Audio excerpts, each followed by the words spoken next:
Eu vou confessar para você que eu não sou um grande conhecedor de concursos municipais. A gente sabe que existe um certo preconceito em relação a eles, o que eu acho que é absolutamente infundado, porque todo cargo acaba sendo exatamente um cargo público. Agora, saiu uma prova recentemente que me impressionou pelo fato de ninguém estar falando sobre ela, porque a gente já fez muito mais barulho por muito menos. É exatamente sobre isso que eu quero conversar aqui com você. Uma prova que vai oferecer remuneração de R$ 8.000, mais benefícios para quase 200 vagas e com um conteúdo absolutamente administrável. A gente está falando aqui sobre o concurso de fiscal de posturas municipais do estado de São Paulo. Antes de você desligar o vídeo, presta atenção aqui, porque a gente vai conversar um pouquinho sobre a análise desse edital. Vou fazer uma coisa bem breve, passando pelos pontos principais aqui. Se você não tem conhecimento de análise de edital, já é uma oportunidade de você acompanhar. Se você tem, você já vai ver aqui os pontos mais importantes que eu separei para você, e eu tenho certeza que se você mora em São Paulo, se você mora nos arredores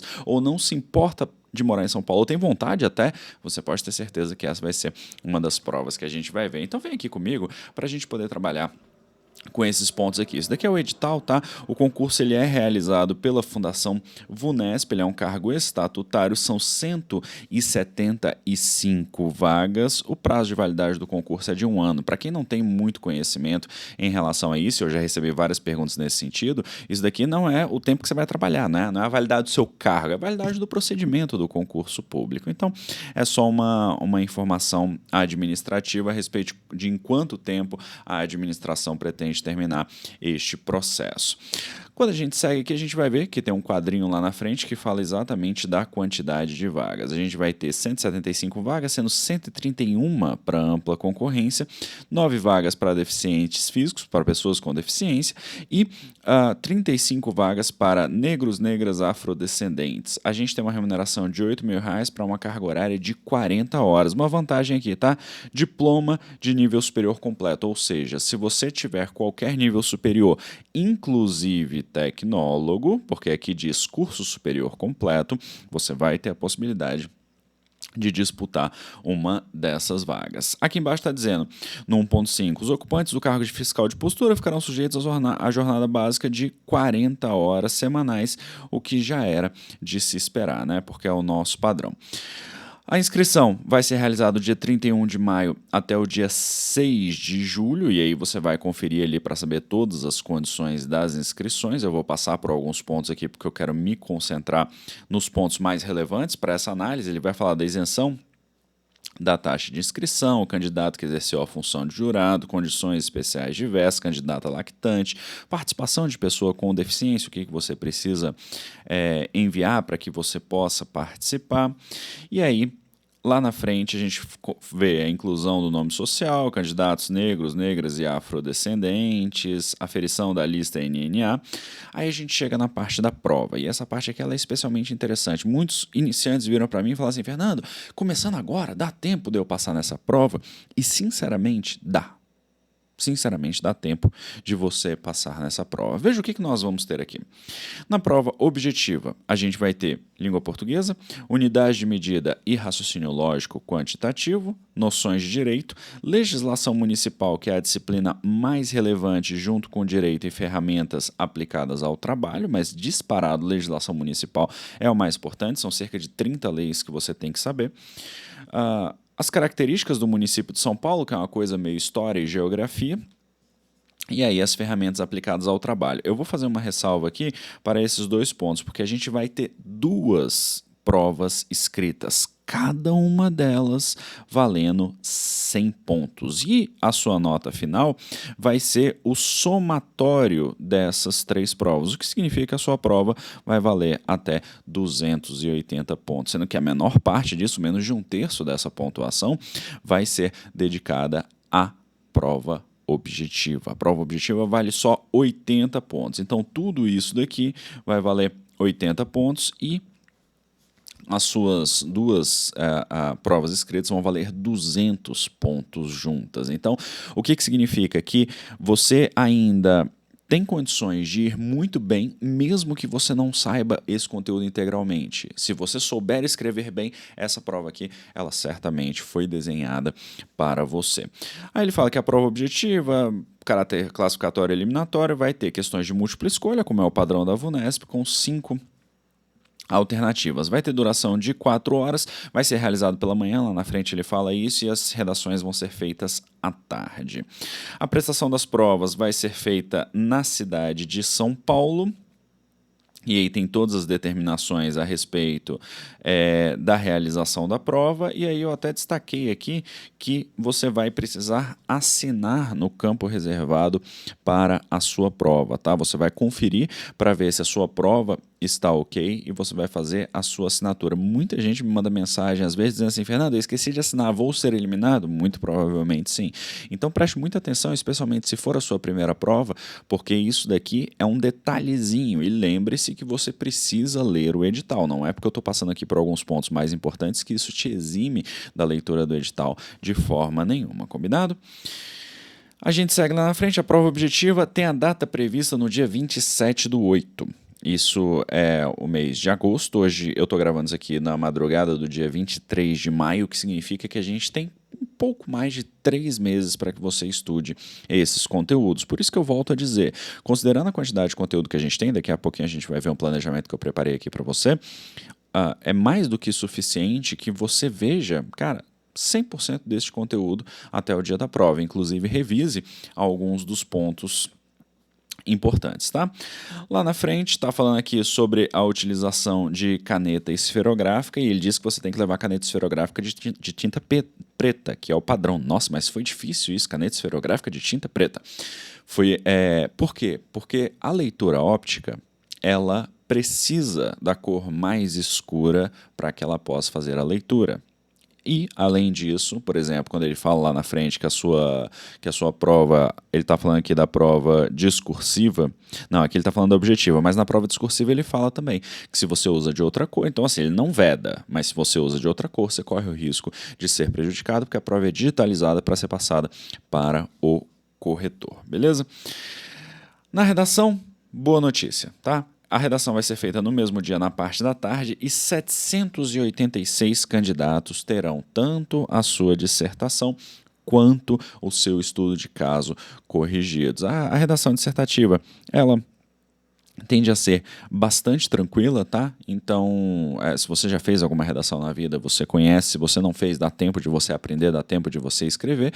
E o estudo de caso nada mais é do que você pegar uma situação e aplicá-la Você pega uma situação hipotética e aplica a ela determinados dispositivos. Eu acredito que no estudo de caso tem grandes chances de cair a parte de legislação, que é a parte mais pesada da sua prova e que vai exigir algum ponto ali. Daqui a pouquinho a gente vai falar um pouquinho sobre legislação, para você entender. Aqui a gente tem a determinação de que você vai ser eliminado, que o candidato vai ter nota 0 se ele apresentar 7 linhas ou menos sem contar o título.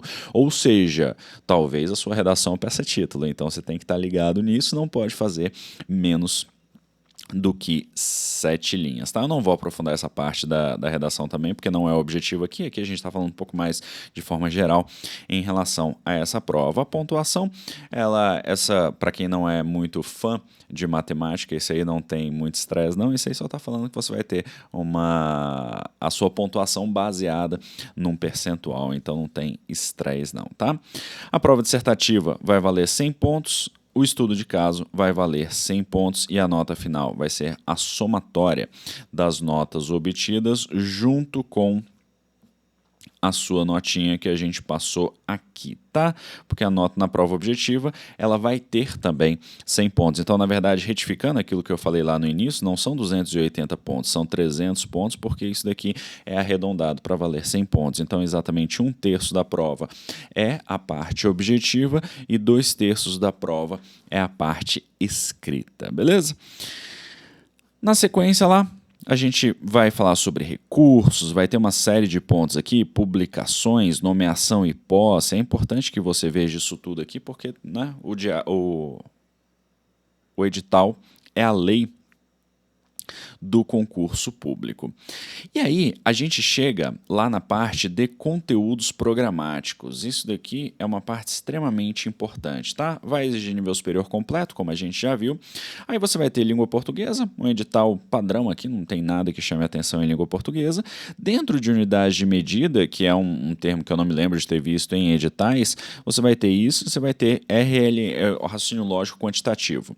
Cálculo de áreas, cálculo de volumes, medida de volume sonoro, conversão de unidade de medidas, ângulo, inclinação em porcentagem, razão em proporção, porcentagem. E aí você vai ter a parte do raciocínio lógico, propriamente dita, aquela classicona. Tudo isso dá para você aprender, mesmo que você não seja bom em matemática e em raciocínio lógico, dá para você evoluir. Dentro de direito, a gente vai ter direito administrativo, veja que não é muito conteúdo, porque você vai ter definição de entidades e órgãos públicos, princípios da administração pública, poderes, ato administrativo, responsabilidade civil e bens públicos. Arroz com feijão. Para quem estuda para a área administrativa, tranquilex. Em direito constitucional, a gente vai ter uma parte de hierarquia das leis, uma parte extremamente doutrinária aqui. Constituição Federal, artigo 5º, claro que é um pouco mais longo, artigos 30, 182 e 183. Tranquilo? Tranquilo. Na parte de direito civil, ele vai elencar também aquilo que é para a gente estudar. Em direito penal, só os crimes praticados por funcionário público contra a administração em geral e os crimes praticados por particular contra a administração pública, suave. E aí, na legislação municipal específica é que o negócio começa a pegar, porque aí você vai ter a lei orgânica, que é longa, você vai ter esse código de obras aqui, que também é longo. Você tem Isso. Você tem 3 leis aqui que são leis bastante longas. Salvo engano, o plano diretor, a parte que trata de limpeza e uma que é mais ou menos, que tem umas 36 páginas, segundo eu vi, que é o regime jurídico dos servidores do Estado. E, por último, a própria lei orgânica do município de São Paulo. Fora isso, são leis pequenas, às vezes 2, 3 páginas, muitas delas com 1 página. Então a gente tem cerca de 30 documentos aqui que você tem de ler, que você tem de saber, que você tem de conhecer, e muita gente se desespera quando vê essa quantidade. Por que que isso é uma vantagem? Porque o iniciante ele vai se desesperar mesmo, e isso serve para você, seja você iniciante, seja você um candidato mais avançado, porque o seu não desespero, ele te ajuda a ganhar pontos nessa jornada. Então eu recomendo que você trate isso com carinho e eu vou te mostrar daqui a pouquinho como que você vai estudar, tá? Nas características do município de São Paulo, você tem essa partezinha de história, de geografia, seria tipo conhecimentos gerais, né? Para quem faz concurso no Distrito Federal, por exemplo, a gente tem uma disciplina chamada RID, que são os conhecimentos sobre a região integrada do entorno do Distrito Federal. Do Distrito Federal e do entorno. Então, é mais ou menos isso daqui. São as características do local, porque afinal, você vai trabalhar no município, você tem que conhecer o município, isso para mim faz todo sentido. E a parte mais chata, talvez, desse estudo deve ser exatamente as ferramentas aplicadas ao trabalho. Você tem ali algumas normas que são normas extremamente detalhadas, que vão ter uma série de especificações e você vai precisar de alguns conhecimentos ali. A parte de informática ela é meio arcaica, né? Porque ele pede Office 2010, 2016, na verdade ele pede o Windows 2010 e o Office 2016, provavelmente porque é o padrão de utilização deles, e basicamente é isso. Eu sei que para quem não conhece a estrutura de concurso, isso pode parecer muita coisa, mas acredite, não é. Não é. É um conteúdo bastante atingível e a gente está falando aí de 3 meses para que você possa estudar. Fernando, começando agora dá tempo? Com certeza dá tempo, com certeza dá tempo. Vamos falar um pouquinho sobre a estrutura geral do que a gente tem pela frente, tá? O que a prova nos trouxe, o que a VUNESP estabeleceu aí como estrutura foi isso daqui. A gente tem uma parte da legislação municipal que corresponde a cerca de 30% da prova, direito e a parte de ferramentas aplicadas ao trabalho que correspondem a outros 40%. Então, só aqui você já tem 70% da prova. Só nessas 3 disciplinas aqui. Aí o restante vai ser língua portuguesa, a parte de unidade de medidas e raciocínio lógico e as características do Estado de São Paulo. Se faltar tempo, o que você vai estudar? Legislação. Em segundo lugar, direito e a parte de ferramentas. E em terceiro lugar, isso daqui. Porque, afinal de contas, quando a gente fala sobre priorização, a gente está falando exatamente sobre aquilo que é mais importante e mais relevante. Eu preparei um planejamentozinho para você, só para você ter uma noção de como que você pode seguir, tá? Isso aqui é uma sugestão para você. O que eu vou te dizer aqui? Primeira coisa, esses conteúdos que tem aqui de legislação, presta atenção, os conteúdos de legislação, eu vou recomendar que você divida em duas partes. Aqui no início, cerca de 15 a 30 minutos no dia daqueles conteúdos mais difíceis, das leis mais longas. E aqui embaixo, 15 a 30 minutos das mais fáceis. E você vai estudando isso em ciclos, em sequência. Pode estudar todos os dias aqui a mesma. Terminou? Passa para a próxima. Aqui da mesma forma. Terminou aqui? Passa para a próxima. Terminou aqui? Passa para a próxima. Como é que você vai estudar? Usando ciclo EARA. Estuda, aplicação, revisão e adaptação. Você estuda, você produz seu material de revisão, você resolve questões, você registra o seu percentual de acerto. Se você não conhecer, tem link aqui na descrição e eu gravei um vídeo também falando sobre o ciclo EARA, mas eu recomendo que você leia o livro. Uma tarde que você lê o livro, você pode ter certeza que as suas chances de ser aprovado vão aumentar e muito. E aí, depois você vai ter as disciplinas normais. Aqui, ó, 1 horinha de português, 1 hora de direito, 1 hora de ferramentas aplicadas ao trabalho. Talvez um pouco menos se o conteúdo for complexo. Por quê? Quanto mais complexo o tempo, o conteúdo, menores têm que ser as suas sessões de estudos. E aí você pode fracionar isso, por exemplo, ao longo do dia, tá? No dia seguinte, unidades e medidas, características de São Paulo e as ferramentas. E assim você segue pelos 7 dias da sua semana. No 7º dia, ou em um dia qualquer, eu recomendo que você coloque aí um tempo para você treinar a discursiva, para você treinar o estudo de caso relacionados aos temas que podem ser objeto de cobrança, além de você fazer um simulado e você fazer revisões. Esses pontos eles vão ser extremamente importantes. E tem outras tantas coisas que a gente precisa sempre pensar quando a gente fala de preparação, que eu não vou tratar aqui para o vídeo não ficar muito longo, porque a ideia aqui era te chamar a atenção para este concurso. Se você, como eu falei no início, mora em São Paulo, mora perto de São Paulo, tem interesse em morar em São Paulo, não se opõe a morar em São Paulo, esse concurso é um concurso muito interessante sobre o qual eu ouvi praticamente nada. Então pense com carinho, porque ele pode ser a prova que vai ou te iniciar no serviço público ou a prova que vai te ajudar a dar o próximo passo para que você tenha tranquilidade para estudar para outros concursos, tá? E quando você passar, naturalmente, eu quero ser convidado para o churrasco de posse. Gente, se você gostou desse vídeo, curta aqui. Inscreva-se no canal, deixe seu comentário dizendo se no seu município tem fiscal de posturas. Eu achei esse nome muito interessante, embora já tivesse ouvido, nunca tinha visto concurso para fiscal de posturas, então espero que você compartilhe as suas histórias aqui nos comentários. Eu sou Fernando Mesquita e a gente se vê na nossa próxima oportunidade. Um abraço.